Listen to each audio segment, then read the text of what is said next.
penjual kue cucur bisa berada di tempat ini, di Universitas Gadjah Mada, Fakultas Teknik Nuklir, sebuah kemustahilan yang nyatanya bisa terjadi. Kampus impian ribuan anak Indonesia ini memberikan bangkunya pada anak si tukang cucur. Kemasyhuran kampus ini sempat membuatku gentar, karena biasanya kualitas juga berbanding lurus dengan biaya yang besar. Kalau waktu pertama buat milih universitas itu benar-benar nggak pernah kepikiran gitu ya, buat milih Universitas Gadjah Mada gitu. Jangankan buat milih namanya Universitas Gadjah Mada, untuk kuliah aja tuh sempat nggak kepikiran. Tapi yang jadi di benakku tuh cuman ada ya aku harus kuliah gitu.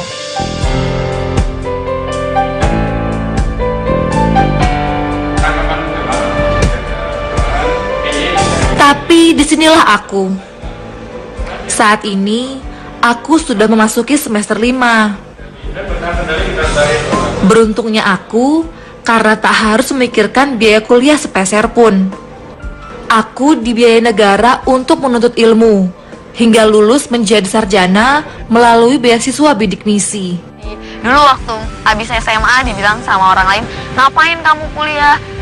Kerja aja, toh di toko cuman berdiri loh 8 jam dapat uang 600.000 per bulan. Nah, apa? Asumsi itu salah gitu. Setelah aku ada di bangku kuliah, aku bisa duduk di bangku kuliah, aku bisa main sama teman-teman, bisa dapat ilmu banyak, pengalaman sana sini, ketemu orang besar di UGM ini apalagi kan. Itu masih digaji gitu sama pemerintah dengan beasiswa itu.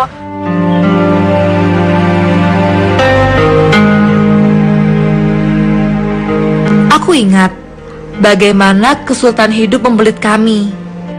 Usaha warung ayah tiba-tiba merugi. Lalu ayah mencoba menambal kekurangan modal dengan berhutang pada rentenir.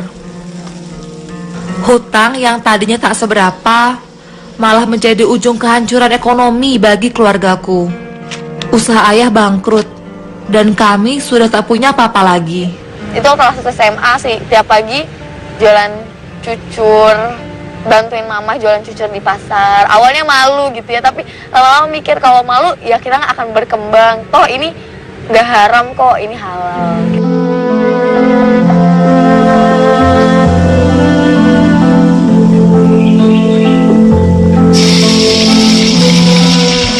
Mak, cucurnya udah siap. Sudah? Ini aja cucurnya. Iya.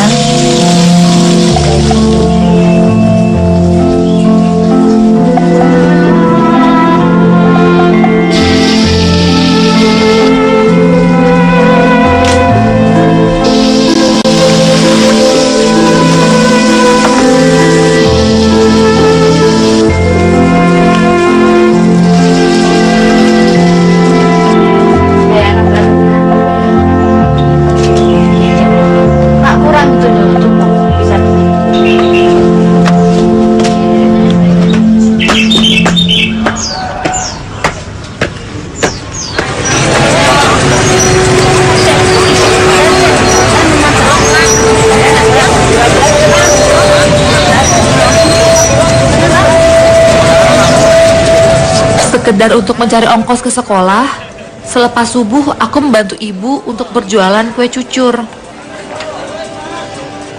Dalam sehari biasanya ibu membawakan aku 50-60 kue cucur.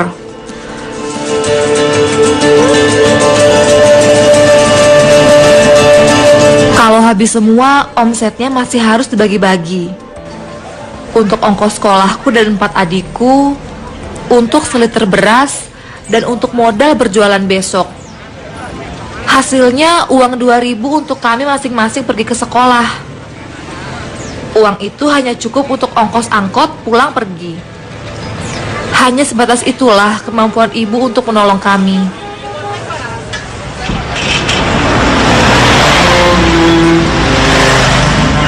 Sejak usahanya bangkrut, ayah sempat kebingungan. Barangkali ia pun terguncang dengan apa yang menimpa keluarga kami. Hingga akhirnya ayah pun mulai bekerja sebagai buruh di pasar, di sebuah toko plastik milik kerabat ayah dari Aceh. Gajinya bekerja di tempat ini pun tak besar, hanya beberapa ratus ribu rupiah per bulannya. Semua gajinya habis untuk mencicil hutang yang ada. Jadi untuk hidup sehari-hari, kue cucur inilah yang menjadi andalan kami.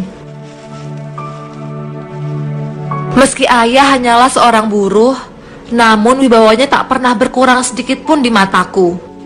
Ayahlah yang mengajarkan aku untuk berani menghadapi kehidupan ini. Barangkali karena ia seorang perantau. Sudah banyak asam garam hidup merantau yang sudah ia kecap. Saya yang nyuruh, yang bilangin sama dia itu, ini kalau kamu mau berhadapan sama orang, jangan anggap orang itu orang besar gitu sama saya. Anggap aja sama aja sama kita gitu. Biarpun kamu hadapin presiden, hadapin, alhamdulillah, tapi dia nggak pernah takut.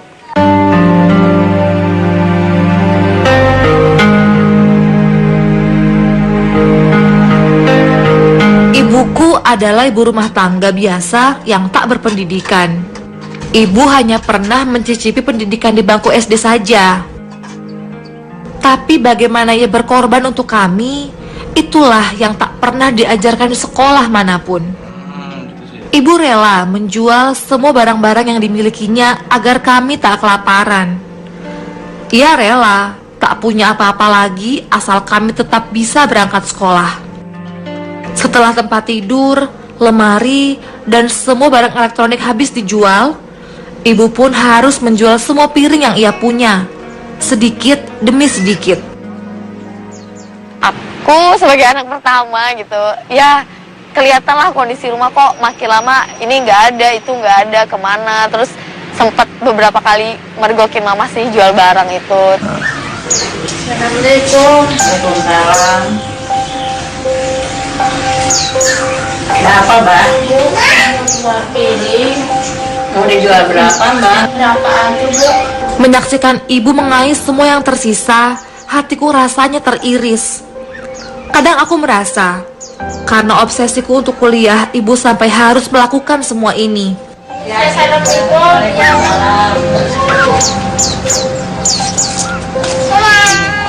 Sedih gitu awalnya, apa harus beneran kerja aja gitu ya di toko, atau beneran kuliah. Itu bener-bener apa ya, di batinku tuh bener-bener ada konflik gitu karena takut bener kata orang, daripada nantinya ngebebanin gitu kan. Apalagi aku waktu itu sama sekali nggak tahu kuliah tuh seperti apa, tapi aku nekat gitu, nekat harus kuliah, harus sukses, kalau nggak dari sekarang kapan lagi, kayak gitu. Jadi tawarin asal jadi duit aja, Mak. Asal jadi duit, ada yang mau ya dijual, Mak. Namanya barang bekas. Nangis, saya nggak nangis di depan orang, Mak. Malu saya nggak pernah nangis. Dia nggak masak, saya nggak pernah cerita minta nasi bawa piring, enggak saya. Malu, Mak. Orang malu gimana? Mendingan saya jualan piring, jualan cucur, saya nggak malu.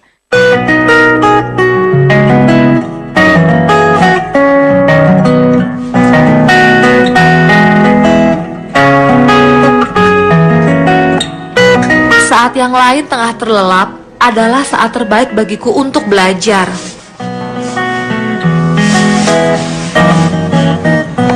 Hanya di saat inilah aku mendapatkan ketenangan. Maklumlah, rumah kami hanya berukuran 3 x 3 meter persegi. Sedangkan penghuninya ada 9 orang. Lagi pula di siang hari aku harus berperan menjadi anak pertama, membantu memasak, menjaga adik, dan membantu ibu jualan. Rasanya mustahil untuk bisa berkonsentrasi belajar selain di saat seperti sekarang ini. Ada sebuah meja yang sama sekali nggak dijual. Itu meja telepon kecil, dan itu setelah aku selidiki kenapa sih meja itu nggak pernah dijual, akhirnya baru tahu mama nggak jual meja itu karena meja itu sering aku pakai buat belajar, karena di rumah udah nggak ada perabotan apa lagi. Meski ukurannya kecil, aku merasa sangat nyaman belajar dengan meja ini. Tak seperti adik-adik yang terbiasa belajar di lantai. Aku sering merasa pegal di leher dan pinggang kalau terlalu lama menunduk menulis di lantai. Bisa dikatakan meja inilah saksi perjuanganku meraih cita dan penunjang kesuksesan belajarku. Aku bisa menghabiskan waktu berjam-jam lamanya membaca, mengerjakan PR, bahkan membuat cerpen-cerpen. Ya, aku memang suka menulis. Menulis adalah caraku untuk membebaskan mimpiku. Aku ingat, ibu pernah bilang bahwa mimpi itu mahal. Ya bukannya melarang, kepingin sih kuliah anak saya kepingin. Makanya orang nggak punya duit, orang kuliah itu kan ratusan juta bukan ratusan rupiah. Karena ngerasa mimpi itu mahal, dulu tuh berpikir seperti itu ya, mimpi itu adalah hal-hal yang sangat mahal gitu, hanya orang-orang kaya yang boleh bermimpi. Dan jadi nggak pernah ngomong sama orang kalau aku tuh pengen kuliah di UGM gitu. Aku pengen banget punya cita-cita A, pengen banget jadi sarjana teknik kayak gitu. Jadi akhirnya cuma bisa nulis aja gitu. Kan kalau nulis yang tahu cuma kita sama buku ya.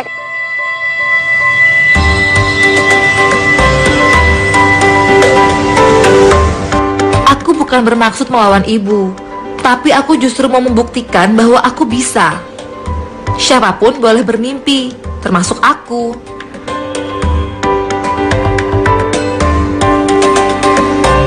Diam-diam aku mendaftar beasiswa bidik misi. Aku juga mendaftar masuk universitas melalui sistem undangan. Syaratnya memang cukup berat. Nilai-nilaiku sejak kelas 1 SMA menjadi faktor penentu. Karena waktu itu di teknik nuklir yang diterima cuma 20 orang, sedangkan yang daftar ratusan bahkan ribuan kan. Aku termasuk 20 orang terpilih di Indonesia ini yang boleh masuk duduk di bangku teknik nuklir. Itu rasanya seneng banget. Si bangsa yang belum tergali, termasuk potensi pengembangan teknologi nuklir. Padahal, bahan baku uranium terbaik di dunia ada di Indonesia. Tak sedikit ilmuwan yang sudah mempelajari dan mengkaji nuklir. Sayangnya, ilmu yang dimiliki seolah sia-sia. Akhirnya, para ilmuwan memilih bekerja di luar negeri. Begitulah kenyataan yang ada sekarang ini.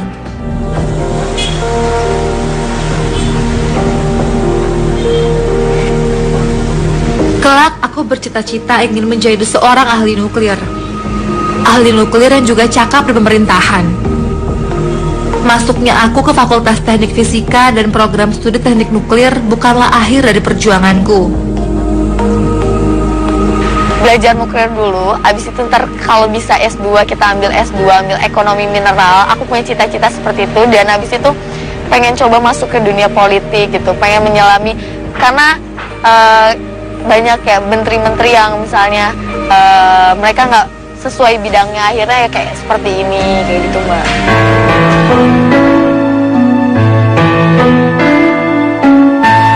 Aku tinggal di sebuah kamar kos sempit dengan biaya Rp300.000 per bulan. Terbiasa dengan suasana ramai di rumah, tinggal sendirian di kamar ini tak terlalu menyenangkan. Ingatanku selalu terpaut pada wajah keluargaku di Bogor, terutama adikku yang masih kecil.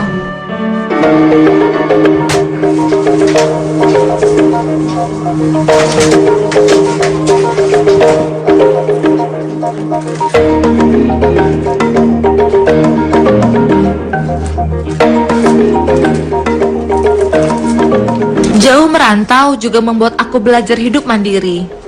Aku sangat hemat memakai uang. Karena tak seperti mahasiswa rantau pada umumnya, aku hampir tak pernah meminta uang pada orang tuaku untuk menyambung hidup di sini. Bagaimana mungkin aku tega, sedangkan aku tahu ibu dan ayah harus menghidupi keenam adikku di Bogor. Ada beberapa masa gitu, ternyata beasiswa belum turun, tapi harus udah bayar kos. Ya nggak pernah bilang sama orang tua, nggak mau bebanin mereka. Cukuplah adik-adikku yang di Bogor aja, yang mereka pikirin, nggak usah pikirin aku gitu. Ditelepon aja gitu sama orang rumah, nggak usah sering-sering lah mah gitu. Anggap aja aku di sini bahagia kayak gitu. Aku juga pengen membuktikan kalau aku tuh bahagia, aku tuh sukses mah di sini, santai aja, tenang aja. Mengatur Rp600.000 per bulan tidaklah mudah untuk dihemat sampai sebulan. Selain bayar kos, Aku tentu perlu biaya untuk makan dan ongkos ke kampus.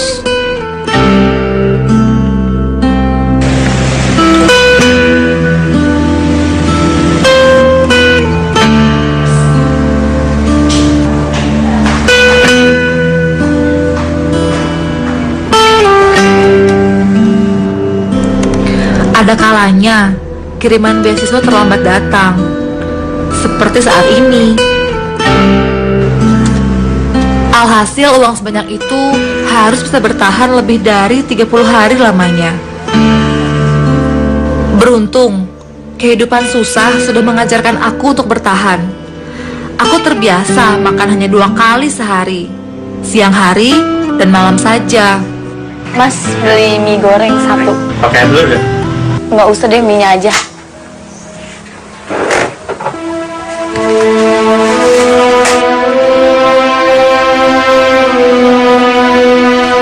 Makan mie rebus seperti ini sudah lumayan bagiku.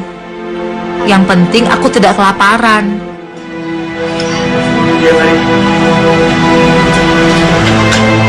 Makan seperti ini pun tak membuatku kehilangan rasa syukur.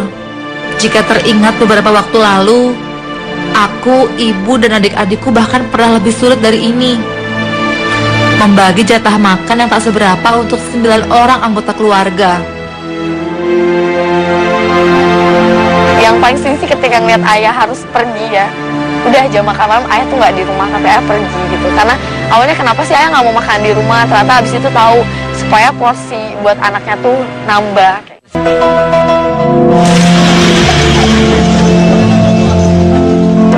Tersedia kamera bagi berlaku tujuan tanah abad dan sejarah. Jarak yang jauh dan ongkos yang mahal membuatku tak bisa sering-sering pulang ke Bogor. Paling banyak 2 kali dalam setahun aku pulang bertemu adik-adikku, juga orang tuaku.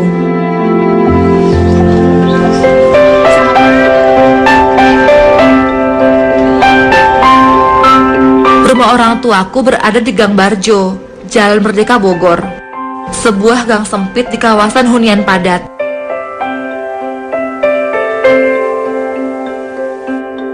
Entah mengapa, berada jauh membuatku sering rindu pada suasana gang tempat tinggalku ini. Terbayang sudah wajah ceria adik-adik menyambutku pulang. Woi, sini pulang, woi. Woi. Nong. Yuk masuk yuk. Ayo.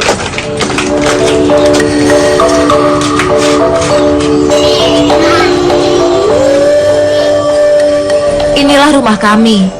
Rumah kecil berpenghuni banyak. Tempat tawa, tangis, dan mimpi bersatu padu. Kini kehidupan ayah dan ibuku sudah lebih baik. Meski sekarang pun belum bisa dikatakan sejahtera. Tapi pelan-pelan ayah menata langkah, merintis kembali usahanya. Memang hanya sebuah warung kecil di depan rumah, namun masih jauh lebih baik daripada beberapa tahun lalu. Paling tidak, adik-adik tak harus berjualan kue cucur seperti aku dulu, dan tak harus membagi seliter beras untuk 9 perut. Ibu pun tak harus menjual barang-barang lagi. Ya.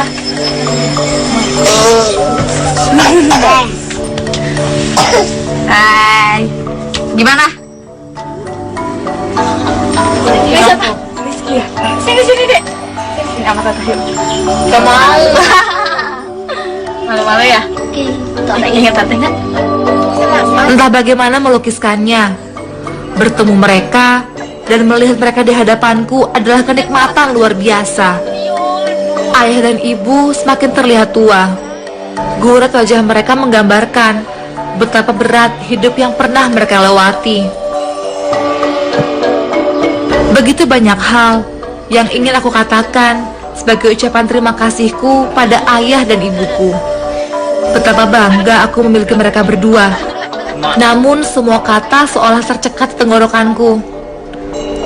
Tapi aku yakin mereka pun tahu betapa aku menyayangi mereka. Walaupun sesulit apapun, ayah selalu bilang nggak boleh ngeluh lapar gitu, nggak boleh nyusahin orang lain, nggak boleh nggak boleh putus asa, semua tuh pasti ada jalannya. Ada satu yang selalu aku cari setiap aku pulang. Ya, meja itu. Apa bang? Dari kemana? Jumat pulang. Meja telepon ibu yang mengantarkan aku hingga bisa meraih beasiswa ke Universitas Gadjah Mada. Meja kecil, saksi betapa aku bersungguh-sungguh akan mimpi-mimpiku. Aku berharap ibu tak akan pernah menjualnya. Karena meja inilah yang selalu mengingatkanku betapa mimpi sangat layak untuk diperjuangkan. Kadang roda itu memang harus berputar.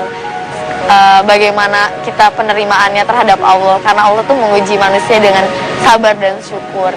Walaupun berkekurangan, kalau kita sabar dan mensyukuri hal itu, Allah pasti ngasih rezekinya dari pintu mana aja. Akhirnya penderitaan itu bertahun-tahun, 3-4 tahun dibayar sama Allah dengan masuknya aku ke teknik nuklir. Itu adalah sebuah anugerah banget.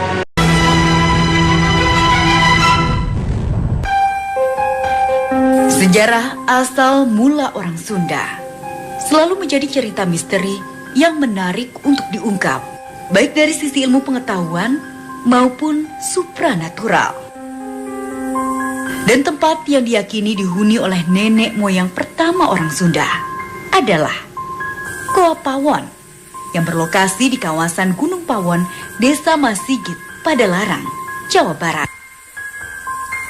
Goa yang diperkirakan telah dihuni manusia purba sejak zaman prasejarah, kurang lebih 9.000 tahun yang lalu. Terletak di atas tebing dengan ketinggian sekitar 700 meter di atas permukaan laut. Goa yang selintas terkesan pengap dan berbau kotoran kelelawar ini terbentuk dari gugusan batu gamping. Dan di salah satu ruangannya memiliki semacam cerobong atau lubang besar di bagian dinding atapnya. Di balik keindahan alam Kabupaten Bandung yang menyatu dan menyita perhatian, terdapat sebuah situs yang dikenal dengan nama Situs Goa Pawon. Situs purbakala ini dikenal atau diyakini sebagai peninggalan sejarah yang menjadi cikal bakal dari lahirnya kebudayaan masyarakat Sunda. Bagaimana cerita selengkapnya? Bersama saya, Nesya Sylvia, akan mencoba menguak sejarah di tempat ini.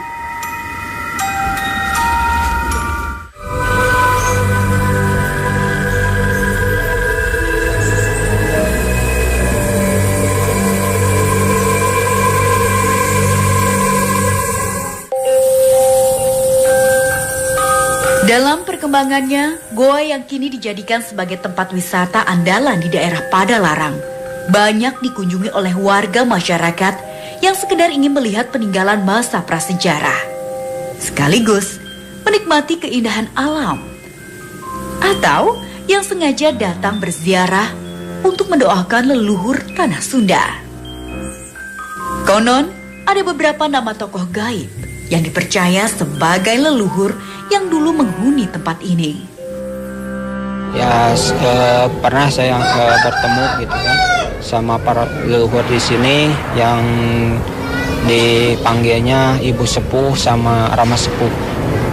Terus ada juga Eyang Tunggal, terus Eyang Mas Gumulung, terus ada juga Eyang Purbakawasa, Eyang Purbaasih, Eyang Purbawisesa. Untuk memperoleh informasi ilmiah seputar sejarah Goa Pawon, saya pun berjumpa Pak Lutfi yang akan menemani saya melakukan penelusuran lebih jauh di tempat ini. Baik, bagusnya kita langsung ke lokasi aja ya. Oke. Kita naik ke sini. Untuk mencapai gua utama, jalan mendaki dan cukup terjal. Saya lalui dengan hati-hati.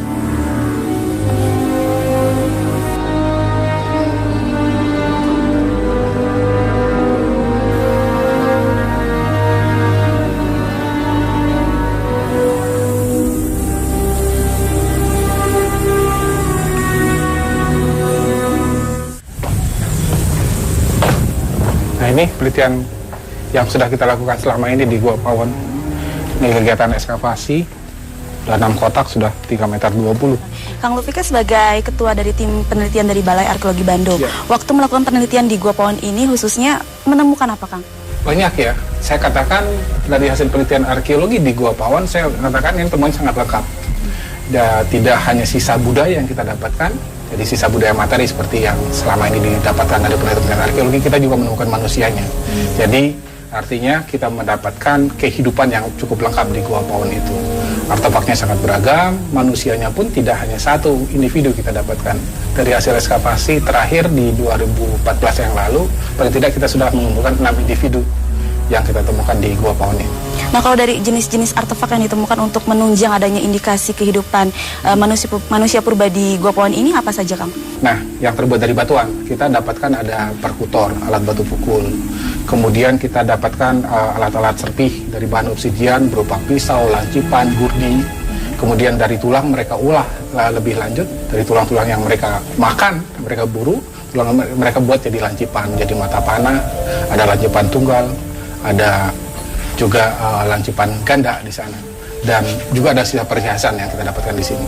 Kita tidak tahu siapa yang memakai perhiasan itu, tapi perhiasan yang kita dapatkan di Gua Pawon itu diantaranya ada yang terbuat dari gigi ikan, gigi hiu, satu seri dia di lubang bagian akarnya. Itu berupa kalung atau dibikin seperti apa? Saya tidak menemukan pengikatnya, tapi besar kemungkinan diikat, disatukan.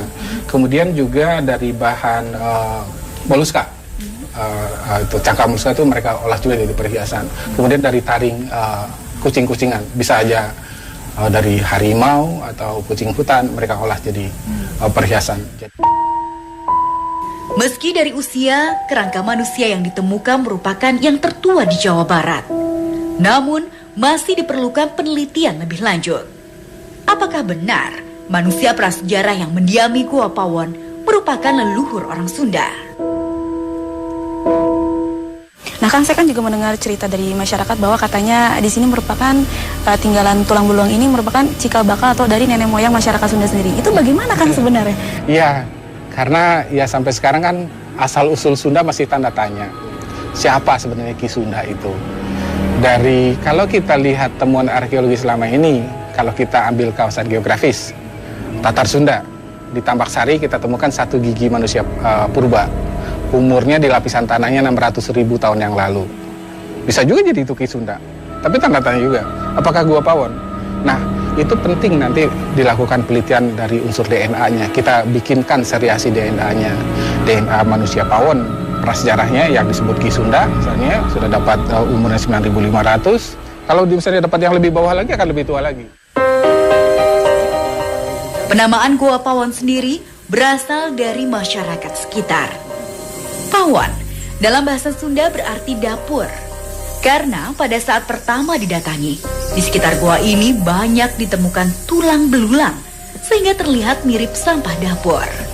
Dari situlah kemudian gua ini dinamakan Gua Pawon.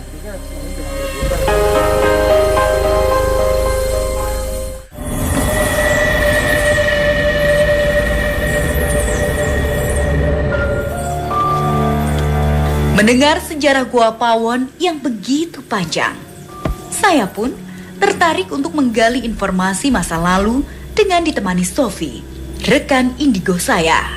Nah, Sofi, sekarang kan kita sudah berada di dalam kawasan Gua Pawon sendiri. Nah, Sofi, bisa sedikit flashback nggak mengenai kawasan Gua Pawon ini sendiri? Kalau di sini flashbacknya aku kayak masa lalu ya, ini di masa lalu, orang-orang masa lalu yang menggunakan bajunya itu kayak yang pakai daun alas daun gitu. Ya. Jadi ini udah mulai ada yang datang. Oh, tadi Sofi, aku ngeliat Sofi ke arah situ terus melihat ada sosok apa? Itu sosok kayak siluman kelelawar lagi. Siluman kelelawar. Oh, ada siluman juga di sini. Ya. Sebelah situ kan tadi. Di situ tuh, di situ aku ngeliat ada kera warna putih. Tapi besar, tingginya semana? Besar, sekitar 2 meter ada kali ya. Nah di situ ya langsung kayak kita tuh kayak menarik dia gitu. Iya. Coba kita lihat sebelah sana, Sof. Iya. Nah, Sofi, sekarang kan kita agak lebih masuk ke dalam Gua Pawon ini ya. Sekarang yang Sofi lihat itu bagaimana kondisinya? Di sebelah situ, sebelah kiri itu aku ngelihat di situ ada kayak sosok ibu-ibu. Rambutnya panjang, menggunakan selendang juga, warna ungu selendangnya. Di situ juga lagi duduk lagi ngeliatin kita. Nah kalau Sofi bisa bantu nggak ikut coba mendeteksi aura di sini? Bisa. Saya tertantang untuk merasakan aura penghuni gaib di salah satu sudut Goa Pawon. Di sini.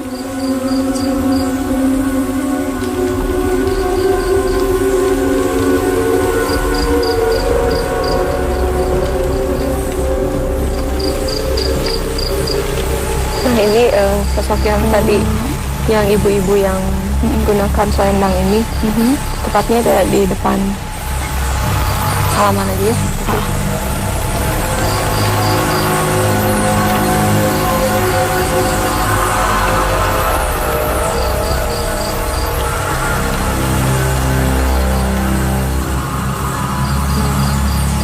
Kenalin gitu dong. Iya agak. Ya, panas sih, iya. Mainnya makin lama makin pegel banget. Dia juga capek tadi pas salaman juga, soalnya kan